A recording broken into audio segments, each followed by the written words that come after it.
அனைவருக்கும் வணக்கம். மதாபிதா குரு தெய்வங்களை வணங்கி எம்பெருமான் ஸ்ரீ உச்சிஷ்ட மகா கணபதி ஆட்சிகள் அனைவருக்கும் பரிபூர்ணமாக கிடைக்கட்டும். அனைவரும் நீண்டாயில் நிறைந்த செல்வம், உயர்ந்த புகழ், மெய்ஞானம், பேரறிவு, பிரசன்ன ஞானம், பிரபஞ்ச அறிவு அனைத்தும் நிரம்ப கிடைக்கட்டும். அனைவருக்கும் எனது மானசீகமான வாழ்த்துக்கள், மானசீகமான ஆசைகள். அனைவரையும் ஜிகாஸ்டோ அன்போடு வரவேற்கிறது. நம்ம பார்க்க போற பதிவு யோகத்தை தரக்கூடிய கிரகம் எது அப்படிங்கிறதான் பார்க்க போறோம். இதுல கிரகச்சேர்க்கையினால் சில யோகங்கள் கிடைக்கும், கோச்சாரத்தினால் சில யோகங்கள் கிடைக்கும், தசாபுத்தினால் சில யோகங்கள் கிடைக்கும். அந்த யோகங்கள்ல நிரந்தரமான எல்லா காலத்துக்கும் பயன்படுத்தக்கூடிய யோகங்களை யார் தர்றாங்கன்னு எடுத்து பார்த்தா தசாபுத்திநாதர்கள் மட்டுமே. அந்த தசாபுத்திநாதர்களையும் புத்திநாதர்களுக்கு கூடிய யோகம் தான் தலை சிறந்த யோகமா இருக்கு. அது ஒரு உதாரணத்துல பார்ப்போம். ஒரு குருவும் சந்திரன் சேர்ந்திருக்கு, அது குருச்சந்திர யோகம்னு சொல்றோம். ஒரு குருவும் செவ்வாயும் சேர்ந்திருக்கு, குருமங்கள யோகம்னு சொல்லுவோம். குரு செவ்வாயோட சேரும்போது செவ்வாய்க்கு மங்களம்னு ஒரு பேர் இருக்கு, அதனால குருமங்கள யோகம்னு சொல்லலாம். இந்த குருமங்கள யோகம் ஒரு கிரகச்சேர்க்கையா இருக்கு அப்படின்னா அவருக்கு எப்பவுமே ஒரு உணவு, உடுத்த உடை, போரிடத்துல எல்லாம் கௌரவம், பெரும் பதவிகள், ஒரு அரசியல் கட்டமைப்புல ஒரு நிர்வாக பதவி அல்லது சமூக கட்டமைப்புல ஒரு பதவி, அவர் போய் நின்னா அந்த இடத்துல என்னன்னு அவர் 10 பேர் கேட்கக்கூடிய, அவர் சொல்வதை கேட்டு நடக்கக்கூடிய தகுதி, இதெல்லாம் அந்த கிரகச்சேர்க்கை கொடுக்குது. அதைத்தான் நம்ம குருமங்கள யோகம்னு சொல்றோம். இது எங்க போனாலும் இருக்கும், எப்ப போனாலும் இருக்கும். இது ஒரு கோச்சாரத்துல இந்த கிரகத்து மேல இந்த கிரகம் வரக்கூடிய காலம், அதாவது குரு செவ்வாய் மேல குருவா செவ்வாய் வரக்கூடிய காலத்துல கொஞ்சம் கூடுதலா இருக்கும். அது பெயர் சொல்லத்தக்க அளவுக்கு இருக்காது. அதுவே குருதசை செவ்வாய் புத்தியில, இல்ல செவ்வாய் தசை குரு புத்தியில, இல்ல அந்த குருதசை செவ்வாயோட புத்தி அந்தர காலங்கள்ல, செவ்வாய் தசை குரு புத்தி அந்தர காலங்கள்ல இந்த கோச்சாரமும் சேர்ந்து இருக்குது.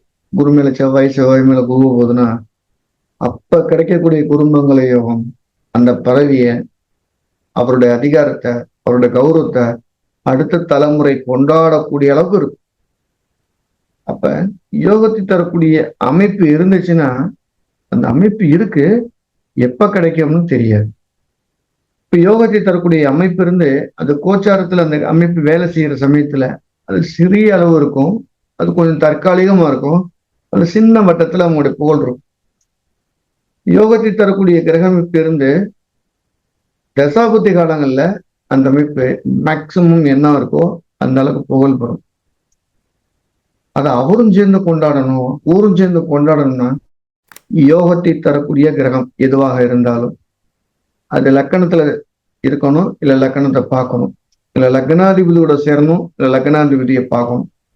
இந்த அமைப்பு இருந்து யோகத்தை தரக்கூடிய கிரகம் தசாபுத்திநாதர்களாக இருந்தால் அவருடைய புண்ணியம், அவருடைய பலன் எல்லா காலத்திலும் போற்றத்தக்கதாக இருக்கும். அதான் இங்க இருக்கக்கூடிய விஷயம். மறுபடியும் சொல்றேன், யோகத்தை தரக்கூடிய கிரக அமைப்பு இருந்து அந்த யோகத்தை தரக்கூடிய கிரக அமைப்பு லக்னத்தின் மீதோ அல்லது லக்னத்தை பார்த்தோ, லக்னாதிபதியுடன் சேர்ந்தோ அல்லது லக்னாதிபதி பார்த்தோ இருந்தா தான் அந்த யோகம் அவருக்கு செயல்படுறது அவருக்கு புரிய முடியும், அவர் உணர முடியும். அப்படி லக்னாதிபதி தொடர்கொண்ட யோகத்தை தரக்கூடிய கிரக அமைப்பு தசாபுத்தி அந்தர்களாக இருக்கும்போதுதான் அந்த யோகத்தை அவரும் கொண்டாடுகிறார், அவரை சார்ந்த பிறரும் கொண்டாடுறாங்க. அப்படிங்கிறதுதான் என்னுடைய அனுபவமான உரை. குருச்செவ்வாயை சேர்ந்திருக்கக்கூடிய குடும்பங்கள் இருக்க எல்லாரும் ஏன் கொண்டாடப்படுறது இல்லை அப்படின்னு எடுத்து பார்த்தா, ஒரு லக்கணத்தோட தொடர்பு இல்லாத குருச்செவ்வாயின் சேர்க்கை யோகம் இருக்கும், அது கொண்டாடத்தக்கக்கூடிய யோகமா இருக்காது. லக்கணத்தில் இருந்து அந்த குருச்செவ்வாய் இருந்ததுன்னா சால சிறந்தது. ஒரு உதாரணத்தை பார்ப்போம். ஒரு மகர லக்கண ஜாதகம் குருவும் செவ்வாயும் சிம்மத்தில் இருக்கு, அப்ப ஒரு குருச்செவ்வாய் சேர்ந்திருக்கு, ஆனா லக்கணத்துக்கு அது மறைந்து இருக்கிறது. அவருடைய குழந்தை, அவருடைய கணவர், அவருடைய தம்பியெல்லாம் பெரிய உயரத்துல இருக்கிறாங்க, அவர் மட்டும் எல்லாத்துக்கும் ஒட்டாம பிரிஞ்சு போய் ரொம்ப கஷ்டப்படுறாரு. அப்ப அந்த குருமங்கள யோகம் தசாபதி காலமா இருந்தாலும் கூட அந்த தசாபதி காலத்துல வீட்டுக்கு பிள்ளைங்க வர்றாங்க, தம்பி வர்றாங்க, செலவு கொடுக்குறாங்க, வீடு கட்டி கொடுக்குறாங்க, அவர் அதை கொண்டாடல. இன்னொரு உதாரணம் ஜாதகம் அதே மகர லக்னம் 9வது வீட்டுல கன்னியில குருச்செவ்வாய் சேர்ந்திருக்கு. அவருக்கு அந்த குருமங்கள யோகம் லக்கணத்தை பாக்குறதுனால அவரே ஒரு பெரிய லெவல்ல சம்பாதிக்கிறார். கூகுள் அப்படிங்கிற நிறுவனத்துல சம்பாதிக்கிறாரு. பெரிய வருமானம் வருது. பெரிய லெவல்ல தோட்டம் துறவு வாங்குறாரு. பிற்காலத்துல ஒரு அரசியல் வந்து நிற்கிறாரு. ஒரு பெரிய பதவி அடைகிறார். பெரிய புகழை பெறுகிறார். அப்ப யோகத்தை தரக்கூடிய கிரக அமைப்பு இருந்தா அந்த லக்கணத்தில் அல்லது லக்னாதிபதியில் தொடர்பு கொள்ள வேண்டும். லக்கணத்தையோ லக்கணாதிபதியோ தொடர்பு கொள்ளாத ஒரு யோகத்தை தரக்கூடிய கிரகம் ஜாதரால் பெரிதளவு கொண்டாடப்படுவதில்லை. அப்படி தொடர்பு கொண்டதுக்கு பின்னால் தசாபதியா வரும்போது அந்த கொண்டாட்டம் பெரிய லெவல்ல இருக்கும். பல தலைமுறைகள் கூட போகும் அப்படிங்கிறது அனுபவம் முறை. நம்ம ஜிகேஸ்ட்ரோல என்ன பண்ணிட்டு இருக்கோம் அப்படின்னா, ஒரு அனுபவமான கருத்துக்களை எது ரொம்ப எளிமையா இருக்குமோ அதை எளிமைப்படுத்தி சொல்லிட்டே வரும். எல்லாருக்கும் பயன்படணும். யோகம்ங்கிற வார்த்தையை காட்டோம்னா நமக்கு அந்த கிரக அமைப்பு இருக்கு, பெரிய யோகம் ரொம்ப சிறப்பா இருக்கு அப்படின்னு நினைக்கிறதுக்கு பின்னால ஒரு நாணயத்தோட 2 பக்கம் இருக்கு. ஒண்ணு யோகம், இன்னொன்று அவயோகம். யோகத்தை தரக்கூடிய கிரகமைப்பு யாருக்கு இருந்தாலும் யோகத்தை பெரிய கொடுக்குற அதே நேரத்துல அதுக்கு சமமான அவயோகத்தையும் தரும். இதை நீங்க கசப்பான உண்மையை தெரிஞ்சுதான் ஆகணும்.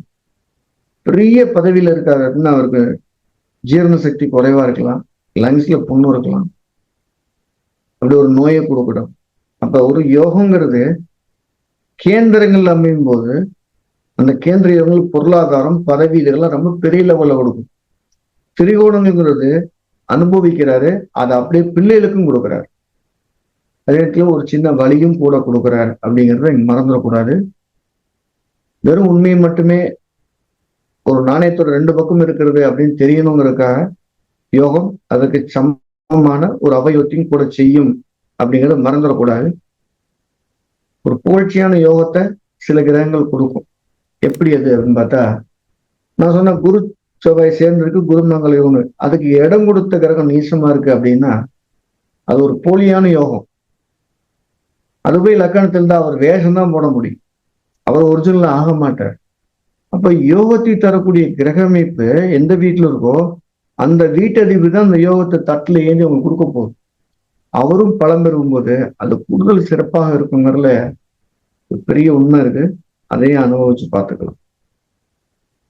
யோகத்தை தரக்கூடிய கிரகம் லக்கணத்தோட தொடர்புகளுக்கு ஒரு உதாரணம். ஒரு ஜாதகத்துல ஒரு சிம்ம லக்கண ஜாதகம் 6ல செவ்வாய் இருக்கு. 6ல கூடிய செவ்வாய் 8ஆம் பார்வையா லக்கணத்தை பார்க்கிறார். அப்ப அந்த செவ்வாய் உச்சம் பெற்ற செவ்வாய் லக்கணத்தை பார்க்கறதுனால அவருக்கு செவ்வாயினால் வரக்கூடிய எல்லா யோகங்களும் குறைவர கிடைக்கும். காரணம் சிம்ம லக்கணத்துக்கு யோகாதிபதி செவ்வாய். அப்ப லக்கணத்தை அவர் பார்க்கல அப்படின்னா அந்த யோகத்தை அவர் அனுபவிக்க முடியாது. அதே செவ்வாய் வேற எங்கேயாவது இருக்கிறான்னு வச்சு ஒரு 11ஆம் பாவத்தில் இருக்காருன்னா அந்த பெரிய யோகத்தை செய்யாது. அவர் 6ல இருந்தாலும் கூட லக்கணத்தை பார்ப்பதால் அந்த யோகத்தை நிறைய கொடுக்குறாரு. அவர் 6ஆம் வீட்டுல இருக்கிறதுனால அதுக்கு சமமான எதிரிகளையும் நிறைய கொடுக்குறாரு அப்படின்னு நினைச்சுக்கங்க. எல்லாருக்கும் ஜோதிடம் தெரியுது, ஒரு நமக்கு சிறந்த வழிகாட்டி கூட சேர்ந்து பயணிக்கிற மாதிரி இருக்கும். ஒரு சிறந்த வழிகாட்டியா ஜோதிடத்தை நம்பி பின்தொடரலாம் அப்படிங்கிறது என்னோட அனுபவம். நம்ம ஜிகேஸ்ட்ரோல எல்லாத்துக்கும் ஜோதிடம் போய் சேர்ந்து எளிமைப்படுத்தி சொல்லிக்கிட்டே வரோம். யாராவது ஜோதிடம் படிக்கணும் விருப்பம் இருக்குங்க, கீழே நம்பர்ல பதிவு செய்துக்கலாம். மே மாசம் 3ஆம் தேதி ஞாயிற்றுக்கிழமை மாலையில ஆன்லைன் வகுப்பு நடக்க காத்திருக்குது. எளிமைப்படுத்தி ஜோதிடத்தை இதுக்கு மேல உங்களால எளிமையா சொல்ல முடியாதுன்னு எளிமைப்படுத்தி ஒரு பாடத்திட்டமா வச்சிருக்கோம். உங்களால ஒரு எளிமையா புரிஞ்சுக்கிற முடியும். முதல்ல உங்க ஜாதத்துக்கு அது வழிகாட்டுது அப்படிங்கிறது நீங்க நம்பலாம்.